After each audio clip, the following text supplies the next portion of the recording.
നിങ്ങളുടെ വ്യൂസ് കുറഞ്ഞു പോകുന്നു, നിങ്ങളുടെ ചാനൽ സ്റ്റക്കായി നിൽക്കുകയാണ്, നിങ്ങളുടെ വാച്ച് അവേഴ്സ് മുന്നോട്ട് പോകുന്നതേയില്ല. നമസ്കാരം, ഒരു പുതിയ വീഡിയോയിലേക്ക് എല്ലാവർക്കും സ്വാഗതം. നിങ്ങളുടെ യൂട്യൂബ് ചാനലിൽ അല്ലെങ്കിൽ നിങ്ങൾ അപ്ലോഡ് ചെയ്യുന്ന വീഡിയോസിൻ്റെ പെർഫോമൻസിൽ വരുന്ന മാറ്റങ്ങൾ നിങ്ങളിൽ പലരും ശ്രദ്ധിക്കാറുണ്ടാവും. നിങ്ങളിൽ പലരും എന്നോട് ചോദിക്കാറുമുണ്ട്. അതായത് നിങ്ങൾക്ക് ഈ നോർമലി കിട്ടിക്കൊണ്ടിരിക്കുന്ന വ്യൂസ് പെട്ടെന്ന് കുറഞ്ഞു പോകുന്നു, നിങ്ങളുടെ ചാനൽ തന്നെ സ്റ്റക്കായി പോകുന്നു, നിങ്ങളുടെ വാച്ച് അവർ മുന്നോട്ട് കൂടുന്നതേയില്ല, അതുപോലെ തന്നെ സബ്സ്ക്രൈബേഴ്സ് മുന്നോട്ട് കൂടുന്നില്ല എന്നത് മാത്രമല്ല, നിങ്ങൾക്ക് കിട്ടിയ സബ്സ്ക്രൈബേഴ്സ് പോലും കുറഞ്ഞു പോയെന്നും വരാം. അപ്പോൾ ഇങ്ങനെ നിങ്ങളിൽ പലരുടെയും ചാനലിൽ സംഭവിക്കുന്നുണ്ടെങ്കിൽ ഇതിനുള്ള പോസിബിൾ കാരണങ്ങൾ എന്തൊക്കെയാണ്, ഇതെങ്ങനെ നമുക്ക് കണ്ടുപിടിക്കാം, ഈ കാര്യങ്ങളാണ് ഇന്നത്തെ വീഡിയോയിലൂടെ ഞാൻ പറയാൻ പോകുന്നത്. അതായത് ഒന്നാമത്തേത്, നിങ്ങൾക്ക് ഈ വാച്ച് അവർ കുറയാനുള്ള പോസിബിൾ കാരണങ്ങൾ എന്തൊക്കെയാണ്. രണ്ടാമത്തേത്, നിങ്ങൾ നിങ്ങളുടെ ചാനൽ സ്ട്രാറ്റജി ക്രിയേറ്റ് ചെയ്യുമ്പോൾ മെയിനായിട്ടും എന്തൊക്കെ കാര്യങ്ങളാണ് നിങ്ങൾ അവിടെ ശ്രദ്ധിക്കേണ്ടത്. മൂന്നാമത്തേത്, നമ്മുടെ യൂട്യൂബ് സ്റ്റുഡിയോയിൽ ചാനൽ അനാലിറ്റിക്സ് ഉണ്ട്. അതിൽ ഒരുപാട് കാര്യങ്ങൾ കൊടുത്തിട്ടുണ്ട്. അപ്പോൾ അതിൽ ഇമ്പോർട്ടൻ്റ് ആയ എന്തൊക്കെ കാര്യങ്ങളാണ് നമ്മൾ മനസ്സിലാക്കി അതിൽ ചേഞ്ചസും കാര്യങ്ങളൊക്കെ വരുത്തി നമുക്ക് നമ്മുടെ ചാനലിനെ വീണ്ടും പഴയപടിയാക്കാം. ഈ കാര്യങ്ങളാണ് ഇന്നത്തെ വീഡിയോയിലൂടെ ഞാൻ പറയാൻ പോകുന്നത്. വളരെ ഇമ്പോർട്ടൻ്റ് ആയ ഒരു വീഡിയോ ആണിത്. കാരണം ഈ കാര്യങ്ങളെല്ലാം മനസ്സിലാക്കി അതിനനുസരിച്ച് മാറ്റങ്ങളും കാര്യങ്ങളും വരുത്തി കഴിഞ്ഞാൽ നിങ്ങൾക്ക് നിങ്ങളുടെ ചാനലിനെ വീണ്ടും പഴയപടി റണ്ണിങ് കണ്ടീഷനിലേക്ക് കൊണ്ടുവരാവുന്നതാണ്. അതുകൊണ്ട് വീഡിയോ നിങ്ങൾ സ്കിപ്പ് ചെയ്താൽ ലാസ്റ്റ് വരെ കാണുക. വീഡിയോ ഇഷ്ടപ്പെട്ടാൽ വീഡിയോ ഒന്ന് ലൈക്ക് ചെയ്യുക, ഹൈപ്പ് ചെയ്യുക, നിങ്ങളുടെ കമൻസ് തന്നെ അറിയിക്കുക. അതുപോലെ ചാനൽ സബ്സ്ക്രൈബ് ചെയ്യാത്ത വീഡിയോ കാണുന്നുണ്ടെങ്കിൽ ചാനലിനെ ഒന്ന് സബ്സ്ക്രൈബ് ചെയ്യുക. ഓക്കെ, ഇവിടെ ഏറ്റവും ആദ്യം നിങ്ങൾ മനസ്സിലാക്കേണ്ട കാര്യം എന്ന് പറയുന്നത്, നിങ്ങൾ റീസെൻ്റ്ലി നിങ്ങളുടെ ചാനൽ അല്ലെങ്കിൽ കണ്ടന്റ് സ്ട്രാറ്റജിയിൽ എന്തെങ്കിലും മാറ്റങ്ങൾ വരുത്തിയിട്ടുണ്ടോ? ഇത് ആദ്യം നിങ്ങൾ മനസ്സിലാക്കണം. അതായത് നിങ്ങളുടെ വീഡിയോയുടെ ടോപ്പിക്ക്, നിങ്ങളുടെ എഡിറ്റിംഗ് സ്റ്റൈല്, നിങ്ങളുടെ തംബ്നെയിൽ ഡിസൈന്, അതുപോലെ ഓൺ സ്ക്രീൻ ടാലൻറ്റ്, നിങ്ങൾ സ്ക്രീനിൽ ഷൂട്ടിങ്ങിൽ വന്നു കഴിഞ്ഞാൽ നിങ്ങൾ എങ്ങനെയാണ് കാര്യങ്ങൾ അവതരിപ്പിക്കുന്നത്, അതുപോലെ അപ്ലോഡ് ചെയ്യുന്ന രീതി, അതുപോലെ തന്നെ നിങ്ങളുടെ വീഡിയോ ലെങ്ത്, ഈ കാര്യങ്ങളിൽ എന്തെങ്കിലും നിങ്ങൾ മാറ്റങ്ങൾ വരുത്തിയിട്ടുണ്ടെങ്കിൽ ഇതെല്ലാം ഓഡിയൻസ് ഇൻട്രസ്റ്റിനെ ബാധിക്കുന്ന കാര്യങ്ങളാണ്. ഇതിൽ ആദ്യത്തേത്, നിങ്ങൾ റീസെൻ്റ്ലി നിങ്ങളുടെ തംബ്നെയിൽ ഡിസൈനിൽ എന്തെങ്കിലും മാറ്റങ്ങൾ വരുത്തിയിട്ടുണ്ട്, അതുപോലെ തന്നെ അതിനനുസരിച്ച് നിങ്ങൾക്ക് വ്യൂസ് കുറഞ്ഞിട്ടുണ്ട് എന്ന് നിങ്ങൾക്ക് ശ്രദ്ധയിൽപ്പെട്ടിട്ടുണ്ടെങ്കിൽ നിങ്ങൾ നിങ്ങളുടെ ചാനൽ അനാലിറ്റിക്സിൽ നിങ്ങളുടെ വ്യൂസ്, നിങ്ങളുടെ ഇംപ്രഷൻസ്, അതുപോലെ ക്ലിക്ക് ത്രൂ റേറ്റ്, ഈ കാര്യങ്ങൾ ചെക്ക് ചെയ്ത് നോക്കുക. അപ്പോൾ അവിടെ നിങ്ങൾക്ക് കാര്യങ്ങൾ കുറവാണ് സംഭവിച്ചിട്ടുണ്ടെങ്കിൽ നിങ്ങളുടെ തംബ്നെയിൽ ഡിസൈനിലാണ് പ്രശ്നങ്ങൾ വന്നിരിക്കുന്നത്. അപ്പോൾ നിങ്ങൾക്കറിയാം, ഇപ്പോൾ യൂട്യൂബിൽ നമുക്ക് ഒരു വീഡിയോടൊപ്പം 3 തംബ്നെയിൽ കൊടുത്തിട്ട് ടെസ്റ്റ് ആൻഡ് കമ്പയറിൽ വിടാവുന്നതാണ്. അപ്പം നിങ്ങൾ വളരെ അട്രാക്റ്റീവായ 3 ഡിഫറെൻറ്റ് ഡിസൈനിലുള്ള തംബ്നെയിൽ ക്രിയേറ്റ് ചെയ്ത് ടെസ്റ്റ് ആൻഡ് കമ്പയറിൽ വിടുക. ഇവിടെ ഏറ്റവും കൂടുതൽ വ്യൂസ് കിട്ടുന്ന തംബ്നെയിൽ ഏതാണോ ആ തംബ്നെയിൽ വെച്ച് തന്നെ ആ വീഡിയോ പിന്നീട് മുന്നോട്ട് പോയിക്കോളും. പക്ഷേ നിങ്ങൾക്ക് ഇവിടെ ഒരു കാര്യം മനസ്സിലാക്കിയെടുക്കാൻ പറ്റും, ഏറ്റവും കൂടുതൽ വ്യൂസ് കിട്ടുന്ന തംബ്നെയിൽ ഡിസൈൻ ഏതാണ്, അതുപോലെ തന്നെ ഒട്ടും വ്യൂസ് കിട്ടാത്ത അല്ലെങ്കിൽ വളരെ കുറവ് വ്യൂസ് കിട്ടുന്ന തംബ്നെയിൽ ഡിസൈൻ ഏതാണ്.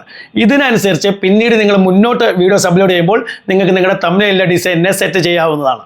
ഇനി രണ്ടാമത്തേത്, നിങ്ങൾ അപ്ലോഡ് ചെയ്യുന്ന വീഡിയോയുടെ ടോപ്പിക്കിനെയും അതിനനുസരിച്ച് നിങ്ങൾക്ക് കിട്ടുന്ന ഓഡിയൻസ് റെസ്പോൺസും നിങ്ങൾ മനസ്സിലാക്കുക. കാരണം നിങ്ങളുടെ ചാനലിൽ നിങ്ങൾ അപ്ലോഡ് ചെയ്യുന്ന വീഡിയോസിൻ്റെ ടോപ്പിക്ക് തന്നെ നിങ്ങളുടെ വാച്ച് അവറിനെയും ടോട്ടൽ ചാനൽ പെർഫോമൻസിനെയും ഇത് ബാധിക്കും. ഇവിടെ നിങ്ങൾ മനസ്സിലാക്കേണ്ട ഒരു കാര്യം എന്ന് പറയുന്നത്, നിങ്ങൾ ഒരു ടോപ്പിക്ക് സെലക്ട് ചെയ്യുമ്പോൾ അത് യൂട്യൂബിലുള്ള ഓഡിയൻസിനും അതുപോലെ തന്നെ അവരുടെ ഇൻട്രസ്റ്റിനും അനുസരിച്ചുള്ള ഒരു ടോപ്പിക് ആയിരിക്കണം നിങ്ങൾ സെലക്ട് ചെയ്യുന്നത്. കാരണം നിങ്ങളുടെ ഒരു വീഡിയോ ഒരു ഓഡിയൻസ് കണ്ടുകൊണ്ടിരിക്കുമ്പോൾ അവരതിൽ എത്രമാത്രം ഇൻട്രസ്റ്റ് കാണിക്കുന്നു എന്നുള്ളത് അവരുടെ വാച്ചിങ് ബിഹേവിയറിനനുസരിച്ച് യൂട്യൂബിന് മനസ്സിലാക്കാൻ പറ്റും. അപ്പോൾ അതിനനുസരിച്ചായിരിക്കും യൂട്യൂബ് കൂടുതൽ ആളുകളിലേക്ക് നമ്മുടെ ഈ വീഡിയോയെ റെക്കമെൻഡ് ചെയ്യുന്നത്. ഫോർ എക്സാമ്പിൾ ആയിട്ട് ഒരു ഗെയിമിംഗ് ക്രിയേറ്റർ പഴയ ഒരു ഗെയിമിംഗ് വീഡിയോ പഴയ സ്റ്റൈലിൽ ചെയ്യുകയാണെങ്കിൽ, ഇപ്പോഴും അങ്ങനെ തന്നെയാണ് ചെയ്യുന്നതെങ്കിൽ, പുതിയ ഒരു ക്രിയേറ്റർ അതായത് പുതിയ സ്റ്റൈലിൽ പുതിയ വീഡിയോ, പുതിയ ഗെയിമിംഗ് വീഡിയോ അയാൾ ചെയ്യുകയാണെങ്കിൽ അവരുടെ ആ ഒരു വാച്ച് അവറിൻ്റെ അടുത്ത് ഒരിക്കലും ഈ പഴയ ക്രിയേറ്ററിന് എത്താനേ പറ്റില്ല. അതുപോലെ തന്നെ നിങ്ങൾ അപ്ലോഡ് ചെയ്തിട്ടുള്ള ഏതൊക്കെ വീഡിയോസിലൂടെയാണ് നിങ്ങൾക്ക് കൂടുതൽ ഓഡിയൻസ് നിങ്ങൾക്ക് കിട്ടിയിട്ടുള്ളത് അത് മനസ്സിലാക്കാനായിട്ട് നമ്മുടെ യൂട്യൂബ് സ്റ്റുഡിയോയിലെ അനാലിറ്റിക്സിൽ ഓഡിയൻസ് ടാബിൽ ക്ലിക്ക് ചെയ്ത് കഴിഞ്ഞാൽ അവിടെ നിങ്ങൾക്ക് മനസ്സിലാക്കാൻ പറ്റും. അതുമാത്രമല്ല, ഈ ഓഡിയൻസിനെ വീണ്ടും നിങ്ങളുടെ ചാനലിലേക്ക് അട്രാക്റ്റ് ചെയ്യാൻ, അതായത് നിങ്ങളുടെ മറ്റു വീഡിയോസ് കാണാനായിട്ട് അട്രാക്റ്റ് ചെയ്യാനായിട്ട് എന്തൊക്കെ കാര്യങ്ങളാണ് നിങ്ങൾ ചെയ്യേണ്ടത്, ഈ കാര്യങ്ങളും ഈ അനാലിറ്റിക്സിലൂടെ തന്നെ നിങ്ങൾക്ക് മനസ്സിലാക്കാൻ പറ്റും. അതുപോലെ തന്നെ വളരെ ഇമ്പോർട്ടൻ്റ് ആയ മറ്റൊരു കാര്യം എന്ന് പറയുന്നത്, ഈ അനാലിറ്റിക്സിലൂടെ നമ്മുടെ ഈ വീഡിയോസ് കാണുന്ന ഓഡിയൻസ് മറ്റ് ഏതൊക്കെ ചാനലിലെ ഏതൊക്കെ വീഡിയോസ് കാണുന്നുണ്ട് എന്നുള്ളതും നമുക്ക് ഇതിലൂടെ തന്നെ മനസ്സിലാക്കാൻ പറ്റും. അപ്പോൾ ഇതിനനുസരിച്ച് നമുക്ക് ടോപ്പിക്സ് സെലക്ട് ചെയ്യാനും, കോമ്പറ്റീഷൻ മനസ്സിലാക്കി അതിനനുസരിച്ച് വീഡിയോസ് ചെയ്യാനും, ട്രെൻഡ്സ് മനസ്സിലാക്കി അതിനനുസരിച്ച് വീഡിയോസ് ചെയ്യാനും ഇത് നമ്മളെ സഹായിക്കും. ഇനി ഇവിടെ YouTube അനാലിറ്റിക്സിൽ audience by watch behaviour എന്ന് പറയുന്ന മറ്റൊരു കാർഡ് കൂടിയുണ്ട്. ഇതിലൂടെ നിങ്ങൾ നിങ്ങളുടെ ഓഡിയൻസിനെ ഏതൊക്കെ രീതിയിലാണ് അട്രാക്ട് ചെയ്യുന്നത് ഇത് നിങ്ങൾക്ക് ഇവിടെ മനസ്സിലാക്കാൻ പറ്റും. ഇവിടെ നിങ്ങളുടെ റെഗുലർ ഓഡിയൻസ് കുറയുകയാണ് എന്ന് നിങ്ങൾക്ക് തോന്നുന്നുണ്ടെങ്കിൽ നിങ്ങൾ മനസ്സിലാക്കുക, നിങ്ങൾ നിങ്ങളുടെ ഈ റെഗുലർ ഓഡിയൻസിൻ്റെ ഇൻട്രസ്റ്റിനനുസരിച്ചുള്ള വീഡിയോസ് ഇപ്പോൾ ചെയ്യുന്നില്ല. അതല്ലെങ്കിൽ ഈ ഓഡിയൻസിൻ്റെ ഇൻട്രസ്റ്റ് ഇപ്പോൾ മാറിയിട്ടുണ്ട്, അതിനനുസരിച്ചുള്ള വീഡിയോസ് നിങ്ങൾ ചെയ്യുന്നില്ല. അതിനുള്ള ഒരു സിഗ്നലാണിത്. അതുപോലെ തന്നെ ഇവിടെ ന്യൂ വ്യൂവേഴ്സിൻ്റെയും കാഷ്വൽ വ്യൂവേഴ്സിൻ്റെയും എണ്ണം കുറയുകയാണെങ്കിൽ ഇവിടെ നിങ്ങൾ മനസ്സിലാക്കുക, നിങ്ങളുടെ ഈ ടോപ്പിക്ക് ഒരു ബ്രോഡർ ഓഡിയൻസിനെ അട്രാക്ട് ചെയ്യാൻ പറ്റുന്ന ആ രീതിയിലുള്ള ടോപ്പിക് അല്ല. അതിനുള്ള സിഗ്നലാണിത്. അതുകൊണ്ട് നിങ്ങൾക്ക് നിങ്ങളുടെ ഓഡിയൻസിൻ്റെ എണ്ണം കൂട്ടണമെന്നുണ്ടെങ്കിൽ നിങ്ങളൊരു ബ്രോഡർ ഓഡിയൻസ് കാണാൻ ഇഷ്ടപ്പെടുന്ന, അതും നിങ്ങളുടെ ചാനലിൻ്റെ കാറ്റഗറിക്ക് അനുസരിച്ചുള്ള ഹോട്ട് ടോപ്പിക്സ് അല്ലെങ്കിൽ ട്രെൻഡിങ് ടോപ്പിക്സ് കണ്ടുപിടിച്ച് അതിൽ നിങ്ങൾ വീഡിയോസ് ചെയ്യുക. അതിനായിട്ട് ആദ്യം നിങ്ങളുടെ ഈ ഓൾറെഡി ഉള്ള ഓഡിയൻസിൻ്റെ ഇൻട്രസ്റ്റ് മാറിയിട്ടുണ്ടെങ്കിൽ ആ മാറിയ ഇൻട്രസ്റ്റ് കണ്ടുപിടിക്കാനും അതുപോലെ തന്നെ നിങ്ങൾക്കൊരു ഇൻസ്പിറേഷൻ കിട്ടാനുമായിട്ട് ഗൂഗിൾ ട്രെൻഡ്സ്, അതുപോലെ തന്നെ നിങ്ങളുടെ ചാനലിനെ ഗൂഗിൾ ക്രോമിൽ ഓപ്പൺ ചെയ്ത് കഴിഞ്ഞാൽ അവിടെ കണ്ടൻസിൽ ഏറ്റവും ആദ്യം ഒരു ഇൻസ്പിറേഷൻ ടാബ് ഉണ്ട്. ആ ഇൻസ്പിറേഷൻ ടാബിൽ നിങ്ങളുടെ ചാനലിൻ്റെ കാറ്റഗറിക്ക് അനുസരിച്ചുള്ള ഒരുപാട് ഐഡിയകൾ കൊടുത്തിട്ടുണ്ട്. അത് മനസ്സിലാക്കി അതിനനുസരിച്ച് നിങ്ങൾ വീഡിയോ ചെയ്ത് കഴിഞ്ഞാൽ ഉറപ്പായിട്ടും നിങ്ങൾക്ക് നിങ്ങളുടെ ഓഡിയൻസിന് എണ്ണം കൂട്ടാൻ പറ്റും. ഇനി മൂന്നാമത്തേത് success of your content strategy.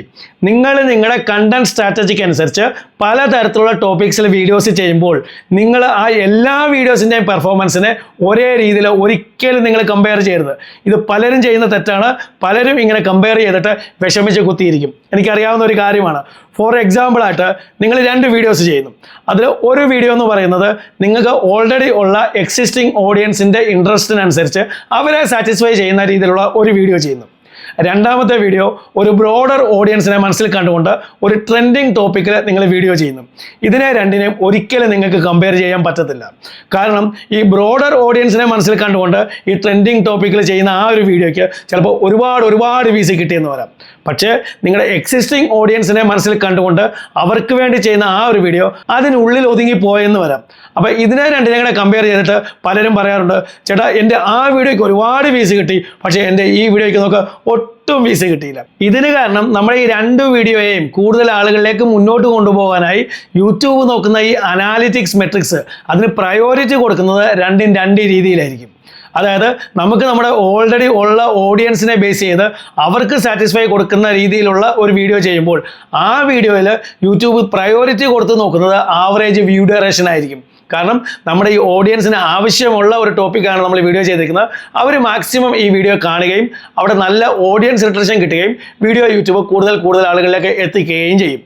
പക്ഷേ നമ്മളൊരു ട്രെൻഡിങ് ടോപ്പിക്കിൽ വീഡിയോ ചെയ്യുമ്പോൾ, ഒരു ബ്രോഡർ ഓഡിയൻസിനെ ബേസ് ചെയ്ത ഒരു വീഡിയോ ചെയ്യുമ്പോൾ അവിടെ യൂട്യൂബ് നോക്കുന്നത് ഇംപ്രഷൻ ക്ലിക്ക് ത്രൂ റേറ്റിനായിരിക്കും കൂടുതൽ പ്രയോറിറ്റി കൊടുക്കുന്നത്. ആവറേജ് വ്യൂ ഡ്യൂറേഷൻ ഉറപ്പായിട്ട് നോക്കും, പക്ഷേ അവിടെ പ്രയോറിറ്റി വരുന്നത് ഈ ക്ലിക്ക് ത്രൂ റേറ്റിലായിരിക്കും. അങ്ങനെയായിരിക്കും ആ വീഡിയോ കൂടുതൽ സ്പീഡിൽ കൂടുതൽ ആളുകളിലേക്ക് എത്തുകയും ചെയ്യുന്നത്. അപ്പോൾ ഈ 2 വീഡിയോയും ഒരിക്കലും നമ്മൾ കമ്പയർ ചെയ്യരുത്. അതുകൊണ്ട് നിങ്ങൾ നിങ്ങളുടെ ഓരോ വീഡിയോയും കമ്പയർ ചെയ്യുമ്പോൾ നിങ്ങൾക്ക് ഏറ്റവും കൂടുതൽ വ്യൂസ് കിട്ടിയിട്ടുള്ള വൈറൽ വീഡിയോസിൻ്റെ പെർഫോമൻസുമായിട്ട് ഒരിക്കലും നിങ്ങൾ നിങ്ങളുടെ വീഡിയോയെ കമ്പയർ ചെയ്യരുത്. നിങ്ങൾക്ക് ആവറേജ് വ്യൂസ് കിട്ടിയിട്ടുള്ള മറ്റ് വീഡിയോസുമായിട്ട് വേണം നിങ്ങളുടെ ഓരോ വീഡിയോസിനെയും നിങ്ങൾ കമ്പയർ ചെയ്യാൻ.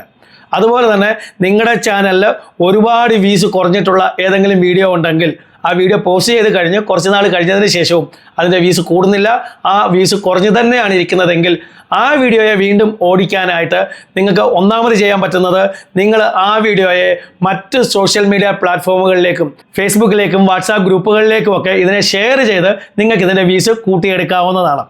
രണ്ടാമത്തേത് ഈ വീഡിയോയുടെ തംബ്നെയിലിനെ ചേഞ്ച് ചെയ്ത് കൂടുതൽ അട്രാക്റ്റീവായ മറ്റൊരു തംബ്നെയിൽ കൊടുത്ത് ഇതിനെ നിങ്ങൾക്ക് വീണ്ടും ഓടിക്കാവുന്നതാണ്. ഞാൻ ഈ വീഡിയോയുടെ തുടക്കത്തിലേ പറഞ്ഞായിരുന്നു നിങ്ങൾക്ക് 3 ഡിഫറെൻറ്റ് ഡിസൈനിലുള്ള തംബ്നെയിൽ ക്രിയേറ്റ് ചെയ്ത് ടെസ്റ്റ് ആൻഡ് കമ്പയറിൽ കൊടുക്കാവുന്നതാണ്. അപ്പോൾ അങ്ങനെ കുറച്ച് ഓടിയതിനു ശേഷം അതിൽ ഏറ്റവും കൂടുതൽ വ്യൂസ് കിട്ടുന്ന തംബ്നെയിൽ ഏതാണോ അതിനെ വെച്ച് ഈ വീഡിയോ വീണ്ടും മുന്നോട്ട് അയക്കാവുന്നതാണ്. മൂന്നാമത്തേത് നിങ്ങൾക്ക് ഈ വീഡിയോയെ തന്നെ ഈ കാണുന്നത് പോലെ ഒരു കമ്മ്യൂണിറ്റി പോസ്റ്റായിട്ട് വീണ്ടും പോസ്റ്റ് ചെയ്യാവുന്നതാണ്. അതുപോലെ തന്നെ നിങ്ങൾ മറ്റ് ഏതെങ്കിലും ഒരു കമ്മ്യൂണിറ്റി പോസ്റ്റ് ഇടുകയാണ്, ഈ വീഡിയോയുമായി യാതൊരു ബന്ധമില്ലാത്ത ഒരു കമ്മ്യൂണിറ്റി പോസ്റ്റ് ആണെങ്കിലും ഈ വീഡിയോയുടെ ലിങ്ക് നിങ്ങൾക്ക് അവിടെ പേസ്റ്റ് ചെയ്ത് കൊടുക്കാവുന്നതാണ്. ഈ രീതിയിൽ നിങ്ങൾക്ക് ഇവിടെ വ്യൂസ് കൂട്ടിയെടുക്കാവുന്നതാണ്. വളരെ ഇമ്പോർട്ടൻ്റ് ആയ മറ്റൊരു കാര്യമെന്ന് പറയുന്നത് നിങ്ങൾക്ക് ഏറ്റവും കൂടുതൽ വ്യൂസ് കിട്ടിയിട്ടുള്ള വൈറൽ വീഡിയോയുടെ എൻഡ് സ്ക്രീനിൽ നിങ്ങൾക്ക് ഈ വീഡിയോ എങ്ങനെ കൊടുക്കാവുന്നതാണ്. അതുപോലെ തന്നെ ആ വൈറൽ വീഡിയോയുടെ ഇടയ്ക്ക് എവിടെയെങ്കിലും ഒരു കാർഡ്സ് ആയിട്ട് ഒരു ഐ ബട്ടൺ ആയിട്ടും നിങ്ങൾക്ക് ഈ വീഡിയോയെ വീണ്ടും കൊടുക്കാവുന്നതാണ്. അങ്ങനെ ഈ പല രീതികളിലൂടെയും നിങ്ങളുടെ ഈ വ്യൂസ് കുറഞ്ഞ വീഡിയോയെ നിങ്ങൾക്ക് വീണ്ടും ഓടിക്കാവുന്നതാണ്. ഇനി വളരെ ഇമ്പോർട്ടൻ്റ് ആയ മറ്റൊരു കാര്യം എന്ന് പറയുന്നത് നിങ്ങൾ സീസണാലിറ്റി മനസ്സിലാക്കി വേണം വീഡിയോസ് ചെയ്യാൻ. അതായത് നിങ്ങളുടെ ഓഡിയൻസ് ഏത് തരത്തിലുള്ള ഓഡിയൻസ് ആണ്, ഏത് സ്ഥലത്തു നിന്നുള്ളവരാണ്, അവരുടെ വാച്ചിങ് ഹാബിറ്റ്സ് എങ്ങനെയാണ്, ഈ കാര്യങ്ങൾ മനസ്സിലാക്കി വേണം നിങ്ങൾ വീഡിയോസ് ചെയ്യാൻ. ഫോർ എക്സാമ്പിൾ ആയിട്ട് ഇപ്പം നിങ്ങളുടെ ഓഡിയൻസ് സ്റ്റുഡൻസ് ആണെന്ന് കരുതുക. അപ്പം നിങ്ങളുടെ ഓഡിയൻസ് സ്റ്റുഡൻസ് ആണെങ്കിൽ അവർ സ്കൂളിലും കോളേജുകളിലൊക്കെ പോകുന്ന സമയം ഏതാണ്, അവർ വീട്ടിലുണ്ടാകുന്ന സമയം ഏതാണ്, അവർ എപ്പോഴാണ് ഫ്രീ ആയിട്ടിരിക്കുന്നത്, അവരുടെ ദിനചര്യകൾ എന്തൊക്കെയാണ്, അതുപോലെ അവർക്ക് ഹോളിഡേയ്സ് കിട്ടുന്ന സമയം ഏതാണ്, അവർക്ക് ലോങ് ഹോളിഡേയ്സ് കിട്ടുന്ന സമയം ഏതാണ്, ഈ കാര്യങ്ങൾ നമ്മൾ കറക്റ്റായി മനസ്സിലാക്കണം. അതായത് ഇപ്പം നമ്മുടെ നാട്ടിലുള്ള കുട്ടികളാണെങ്കിൽ ഓണം, ക്രിസ്മസ്, സമ്മർ ഹോളിഡേയ്സ് ഈ സമയത്തൊക്കെയാണ് അവർക്ക് ലോങ് ഹോളിഡേയ്സ് കിട്ടുന്നത്.